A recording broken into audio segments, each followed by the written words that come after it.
Hey guys, what's up? This is D. Today we're going to be doing the review on the Atmos Jr. It's a dry herb and waxy concentrate pen. Exact same style as the Atmos Raw or Atmos RX, if you're familiar with that. Only difference is that it's a lot more discreet. It's about a 3 3/4 inch length, as opposed to the Atmos Raw, which is approximately 5 inches in length, I believe. Inside the box, you're going to have your user manual, which will basically just give you a rundown on what to do and what not to do with the pen. It's going to come with a dab tool here with a little scoop on the end. And of course, you've got the USB charger adapter here, which is specifically threaded for the Atmos batteries. So a pretty decent little unit. Comes with a 360 milliampere battery, which will get you through the most part of a day on a full charge if you smoke as much as I do, which is anywhere from about 8 to 300 times a day. So the one thing about this battery that I didn't like was that the rubberized component here, which is the button itself, very fragile. I've got two of these units, and within the first month of me having them both, the batteries were pretty much broken. So I feel like if they did a protruding battery, or maybe even one of those flush batteries that similar to this Seago G-Hit or one of the EVOD batteries, that definitely a step up for Atmos. Another thing is that the battery does not have a locking mechanism, so pretty much anytime that the battery gets depressed, and the more that this thing tears, the easier it becomes to depress the battery, the more likely you are to burn out your battery itself. So bottom of the battery here has the Atmos A on there with a honeycomb design, which is actually a pretty cool physical feature.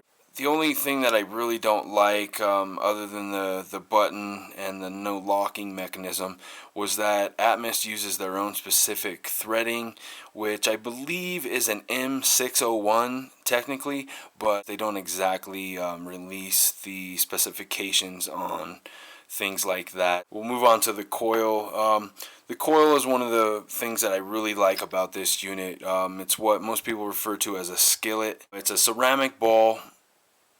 Pretty much the same thing as the Atmos Raw or RX, but it's a little more shallow of a bowl, which I actually prefer. I find that it helps keep things a little cleaner, a little more easily to control and to maintain. Side of the unit itself has 4 air intakes, which compared to some of the other atomizers that have these tiny little pinhole intakes, I think that this helps increase the airflow of the hit and get you a more consistent hit. This is one of those units where you don't necessarily have to draw on it very hard.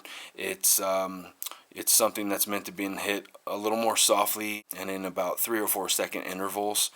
If you want to get a good rip off of it, as opposed to taking a straight scorching hit for 10-15 seconds like some of my other pens. These things have a lot longer durability compared to some of these other companies, in that when you treat them right, you can get the good part of a year out of these things, if not more, compared to some of these other pens, which basically leave you with, I would say, 2 to 3 months tops out of a coil. The next piece is going to be the mouthpiece, which on the end here has another filtration design, basically designed to just help resist some of the backsplash from the reclaim and whatnot, and in the opposite direction, keep some of the lint from your pocket out.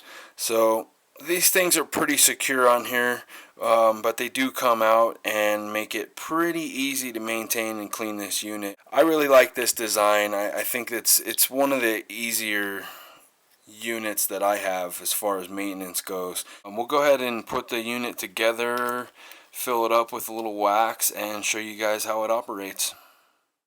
Alright, we've got some Nug Run Kill Bill wax here. We're going to go ahead and load up a chunk into the Atmos Jr. This is a really easy pen to load.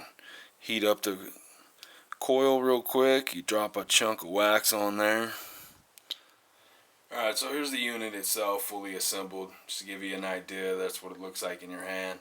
Pretty discreet unit. You can barely see this thing stick out of a closed palm. So we'll go ahead and take a rip off of it for you.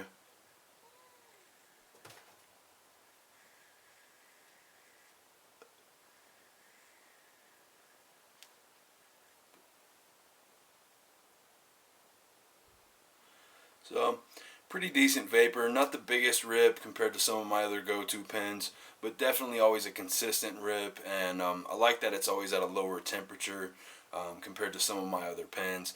It's at a regulated 3.7 to a 4.2 volt range, which most people will tell you is their general preference when vaping a waxy concentrate or a thicker oil concentrate.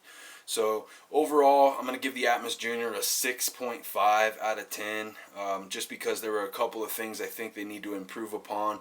One of which being this rubberized button on the battery itself.